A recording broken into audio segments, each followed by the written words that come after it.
Just real quick before we get the review started, if you see a little scroll bar on the right side of the screen, it's literally because I was just taking screenshots from my PDF reader and I couldn't get that bar to go away. The more you know.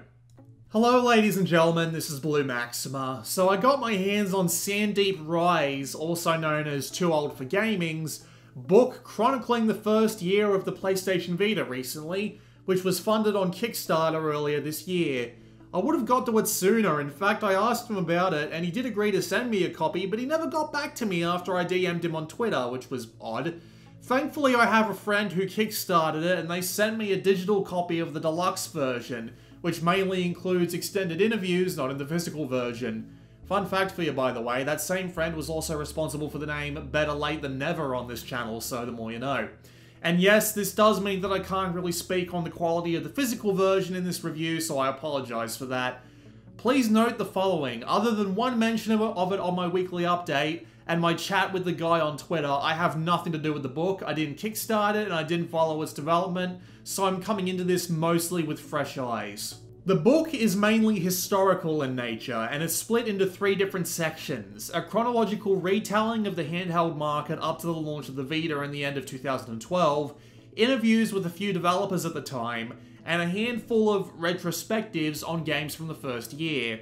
It's ended by backer credits, a list of all the Vita games released in the first year, and a quick timeline, so let's take it section by section. After a quick segment chronicling the rise of handheld gaming, we get into a detailed history of the Vita's announcement, run up to launch and said launch, along with mentions of the biggest events along the way. It does deviate from the Vita's path to talk about the near-simultaneous launch and initial run of the 3DS alongside it, and draws a fair few comparisons between the two. None of the comparisons feel unwarranted or unfair, and everything is told more or less correctly and in the right order, with a monthly recap after launch feeling relatively detailed, if not a bit surface level.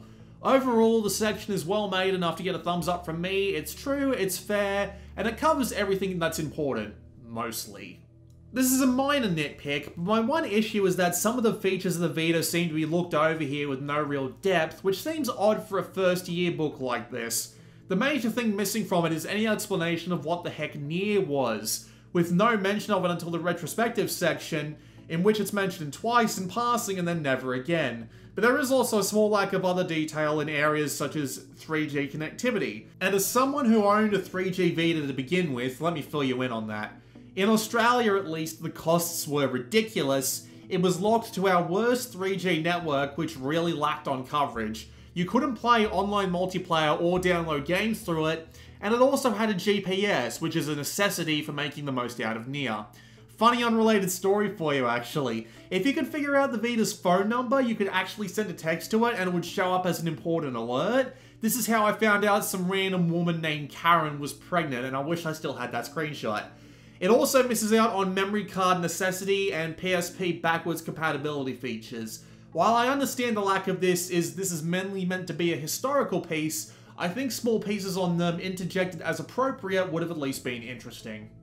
Then we get onto the interviews. Multiple developers have been interviewed for this book, including people from I cannot say this properly, so I'm just going to say it now. Frobisher Says developer Honey Slug, to a director on Wipeout 2048 from Sony Studio Liverpool, and this makes up most of the book, mainly because, as I said before, the deluxe PDF comes with extended interviews. The interviews are surprisingly inconsistent, however. Some of them aren't so much interviews as let them talk segments, such as the Honey Slug and Fun Bits interactive ones. And those are honestly the best parts of the book, as the creation of Frobisher Says an escape plan, and along with escape plan, the Unity port to PlayStation Vita, turn out to be really interesting stories, and the traditional interview wouldn't have let those stories be told. When the interviewer does decide to bring along the question sheet though, he asks a lot of the same or relatively similar questions, which make the interviews that do have them feel rather one-note and non-dynamic, and a couple of questions asked that feel like they could have only had one answer across more than one interview. The concept art included was a nice touch though. The Honey Slug, Fun Bits, and Tarsier Studios interviews are all worth the time. The rest can probably be safely skipped, except for 2 that probably shouldn't have been included. The interview from the Rimmed Capsule developer was honestly completely uninteresting. It didn't have much to say that wasn't said by other interviewees and didn't really have any real interesting tidbits, And there's an interview from, for some reason, Limited Run Games, a company who didn't show up until the back end of 2015. Again, this book covers 2012. I'm not really sure why it's there at all, and again, nothing really new, and it's short to the point where one question that never shows up in the other interviews, what were your favorite Vita launch games, pops up in this interview and then never shows up again. They're two shortest interviews in the book, and I honestly think they could have been cut to save some space and time. And then we move on to the final section of the book, which is a series of retrospectives on several Vita titles from the first year. The retrospectives are all more or less historical and feel like a lead-on from the first section of the book. They go over the game's basic play and general idea before getting into the general post-launch history of them. And again, they seem pretty historically balanced, no exaggerations and no mistruths. And if you're looking for a decent recap of the games they actually do include in the book, that's what you'll get here, no ifs, ands, or buts. Generally, however, I'm disappointed in this section for multiple reasons. One, the section isn't complete in the games it covers. It mainly goes for the big titles with a couple of odd choices. After reading the list of titles covered, it's a bit odd that a game like Tales from Space: Mutant Blobs Attack gets 2 pages, while something like Rayman Origins skipped the list entirely, although there does seem to be a bias towards first-party titles.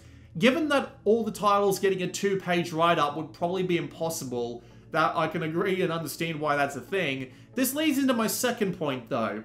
Second is that the games aren't so much critically reviewed outside of a mention of their Metacritic scores. While I understand that, again, you're trying to do the whole historical thing, with a more creative use of the space he had available, he probably could have fit the entire first-year library into the same space. The best example I have of this is something along the lines of the fantastic Geeks Line anthology books, which use single pages for big games and then compress smaller titles into multi-game pages.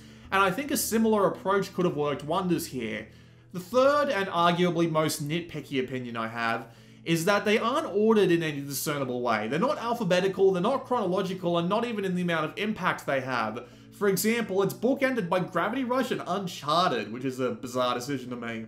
While the content included here is of good quality and its historical and unbiased looks at the games, I think there was a lot of missed potential in this section, so if you want to know the story behind Shin Obito 2, for example, you're out of luck. The last few pages are mainly fluff. The timeline seems pointless seeing that you already have a 30-page section to cover it, so I'm not sure why it's back there. It'd make more sense for it to be at the very beginning of that section before it starts, but whatever. There's a couple of pages with the cover art of every physical and digital release in North America, minus a couple of examples. I noticed the lack of any of the free games on the digital side, i.e. Welcome Park, Treasure Park, the Fireworks and other AR games, etc. 2 pages thanking the Kickstarter backers, a page of credits, and a page teasing the next book round out the package. Nothing I object to, although I will point out that the book doesn't seem to cover anything Japan related outside of the initial Vita launch at the end of 2011, but that's a completely different pile of worms that I don't blame Rai for avoiding in the slightest, so we'll just move on. The book's overall presentation is quite positive. It's a very lightweight theme, single color backgrounds with simple, easy to see font, page-wide or double column layouts with clear text and reasonable quality screenshots. There are pages with full images on them with a strange blue filter to match the colors of the overall book that work as separators for chapters or interviews, but they work quite well, and overall the book is not hard to look at all, and the PDF does have full text instead of just being a scanned example, so things like text search and text-to-speech should work well enough. Overall, it's a well-designed book. Easy to read, not hard on the eyes, and not hard to look at thematically at all. The artist and designer of the book did a good job. So what do I think of the book as a whole? Well, honestly, it isn't that bad at all. As I said, there are a couple of things missing that I'd like to see mentioned, and some of the interviews were disappointing. But the parts of the book that were mainly focused on the historical side of things are on point, unbiased, and fairly judged. And a handful of the interviews were good reads. The tone of writing is spot on for this kind of content as well, so I appreciate that quite a bit. However, I do find that unless you're interested in the history of the Vita and you didn't go through it already like I did, there's not much new here for you. You won't get to read about every game, you won't get any sort of unique opinion, and the overall tone of the book doesn't convey much in the way of personality. But if you don't fall into that category and the idea of an unofficial but serious, historical archive of what the Vita was in 2012 appeals to you, with a couple of cool interviews to add some flavouring, then I'd probably recommend the book to you, at least if it goes for the same price he had it on Kickstarter for, which is £2 United Kingdom pounds, which comes out to around $5 United States dollars. As for how you can get it, however, to be honest, I got nothing on that one. I checked his Kickstarter, I checked his Twitter, and I checked his YouTube, and he doesn't appear to have a copy of the book available for sale digitally or not yet. If he does, I'll update the description of this video with details on how to get it, but yeah, that's just what it is right now. Hopefully, maybe with a little bit of advice from this review, he can bring out an even stronger second volume. I guess that's it though. This has been Blue Maxima, and I will see you all next time.